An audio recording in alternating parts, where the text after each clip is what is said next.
Hey, hello again. Yes, me. Making a video. Oh, what a surprise, but I forgot my gloves. Yeah, so I'm not making a video. I'll need them on the way home because it gets cold. Where was I? Okay, yeah, determinism again, sort of. Yeah, Professor Anton made a response video to Trick. Because Trick just pointed out, basic truth. But they're still using words like agency, which is silly. Trick shouldn't bother trying to defend that concept. It's not a word. It's a bullshit word. There's the agency would be who? Would be what? Would be what you're going to call just whoever. It just ends up being a replacement for will or something. So what's the agent? The guy who wins? The program that wins the little contrived battle. Huh, that ceramic thing broke. Strange. Anyway, put these in my pocket. Yeah. So Trick was just sort of pointing out that it's, look, it's determinism all the way down. It's a cause and effect physical universe made up of,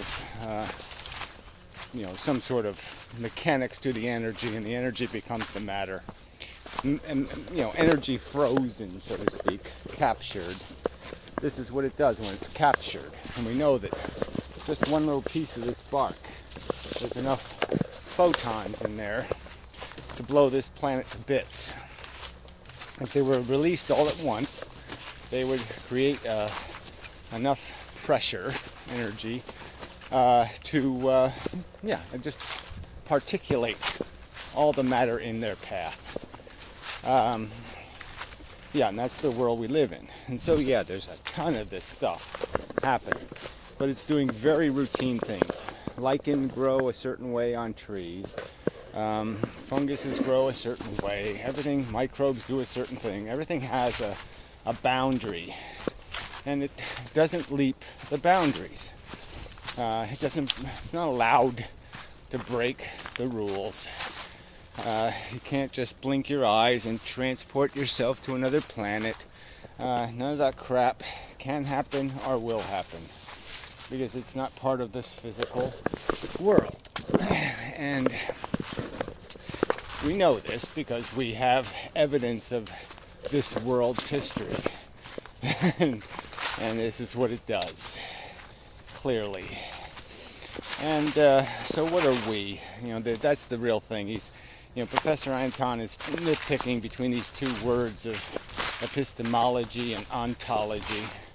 As if thinking about thinking regarding versus thinking about reality, or something like that. How you think about.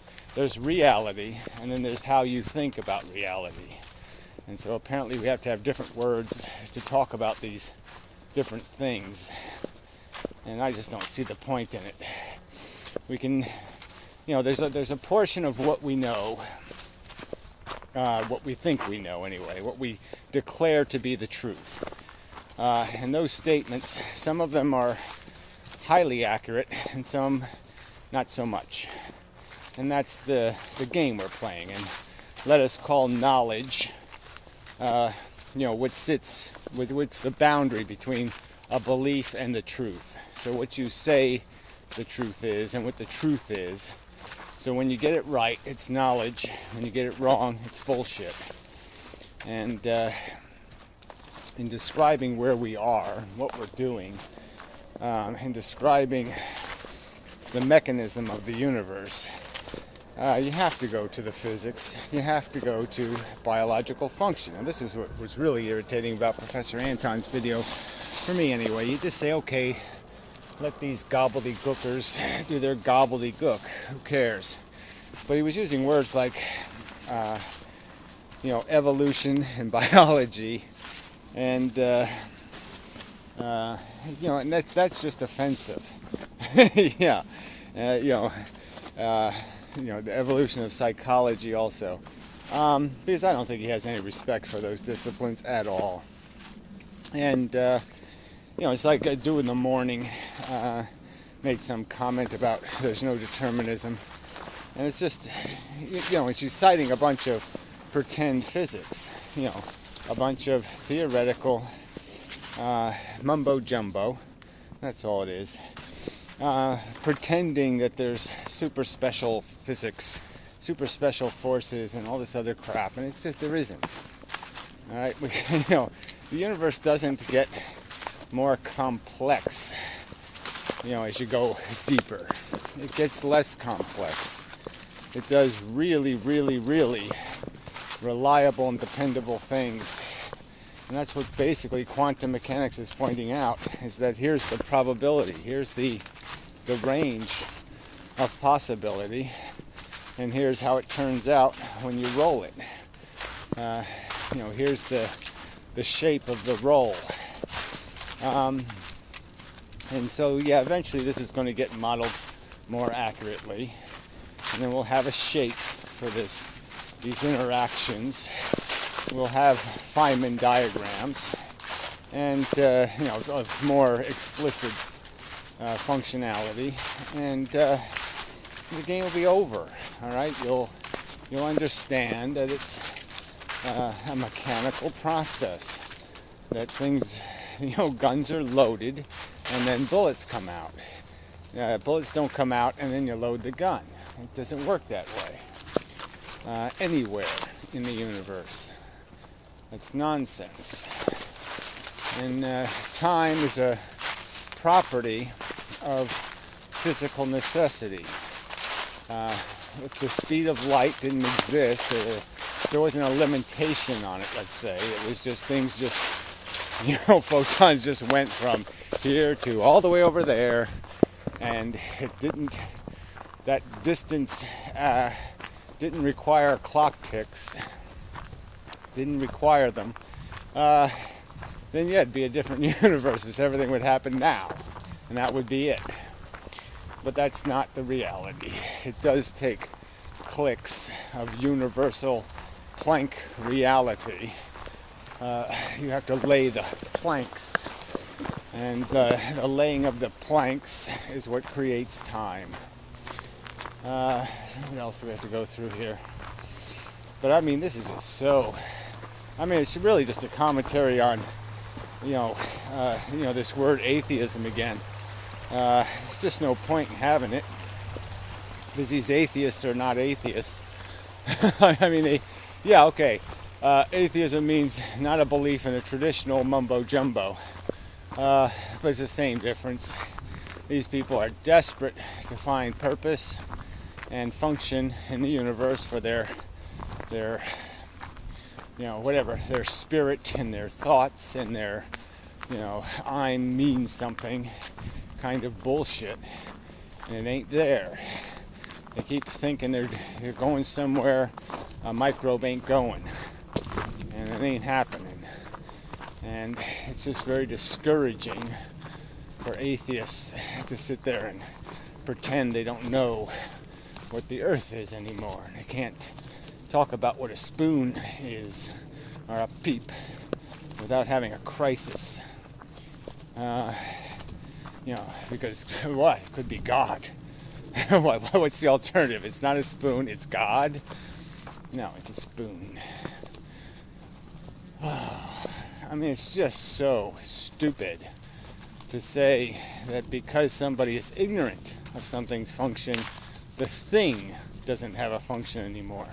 That's what these people do. They think they are they think they are such the power of the universe that something isn't what it is unless they say so. Which brings us back to this moral nihilism bullshit, where they think, something doesn't happen until they show up and say, there, it happened. So unless I go, if there's a train wreck in New York, and no one's there to watch the people bleed and scream, it didn't happen, because no human showed up to validate it as an actual tragedy. That's how nonsensical this bullshit is. Yeah, what are you going to do? I mean, it's like that old saying, right? Who needs religious kooks when you have atheists, right? Because they're just as kooky. They're just making up crap to suit their egos. So, yeah, okay, they haven't made the story isn't as literate, in terms of God creating in His own image, but their purpose in perverting the truth is exactly the same. Their mission statement is exactly the same. Make it mean something. Force it to be something it's not. Deny what all appearances, all evidence points to. Biological organisms being owned, by a construct of reproductivity. Yeah, deny that truth. That's the thing. They could, even before the theory of evolution, people could understand people replication.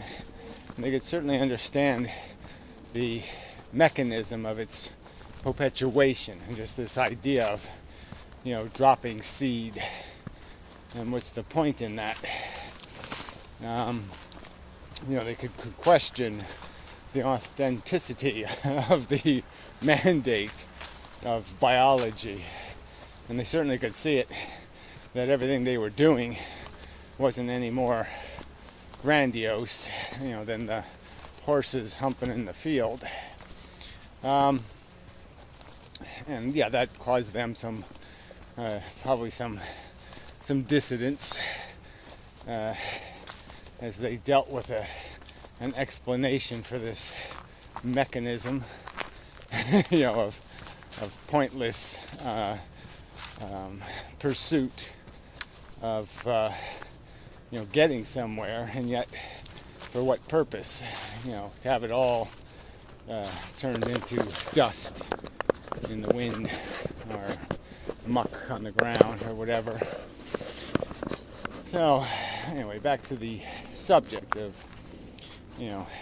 there's even the really overtly religious kooks that apparently have to hang out in the atheist community.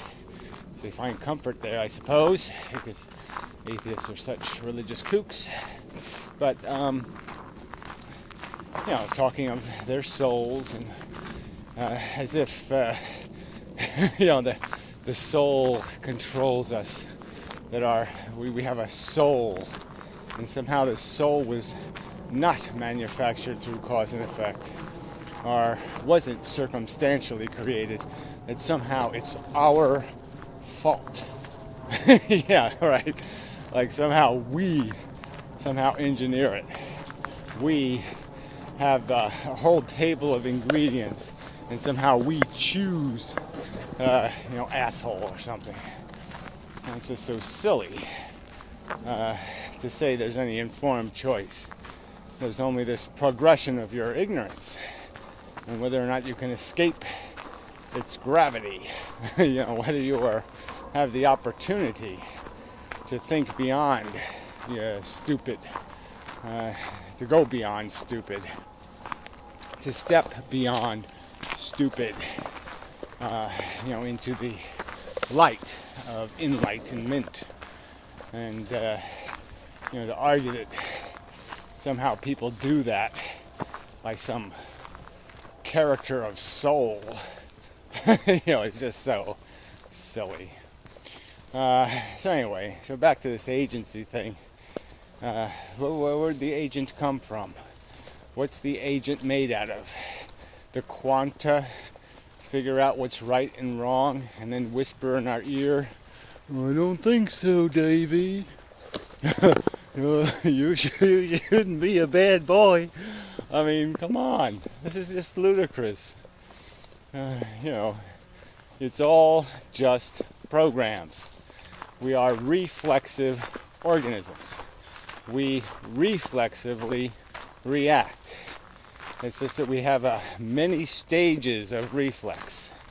We have initial responses, then we have secondary responses, and then thirdary responses and fourthary responses. As our brain contemplates and considers and smashes the crap together, it shows us relevant data. Maybe our papa will whisper in our ear, or our mama, as our brain has reconstructed them.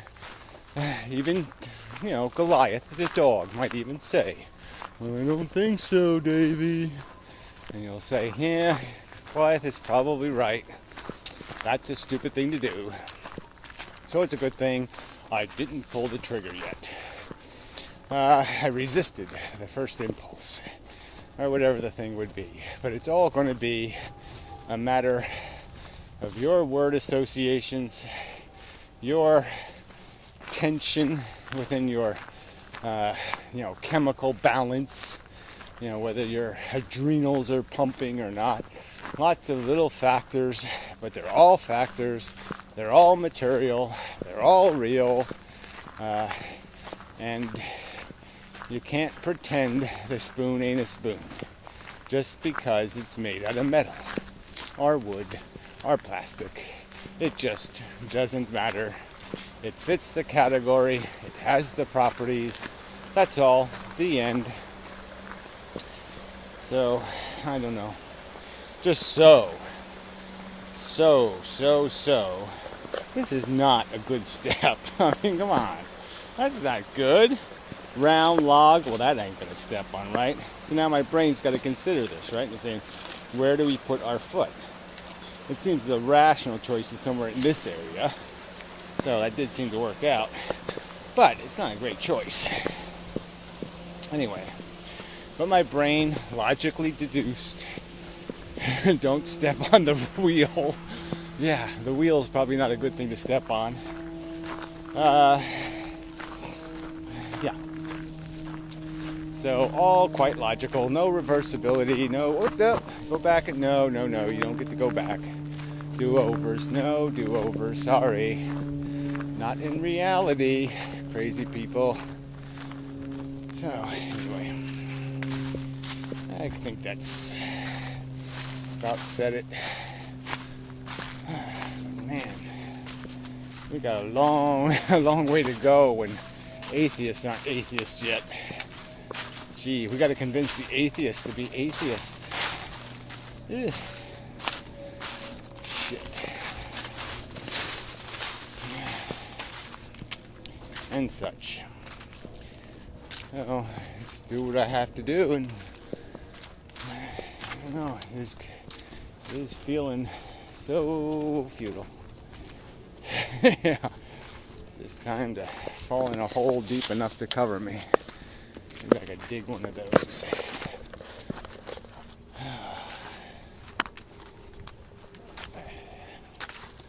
You hate this planet. Anyway, till the next time, and such.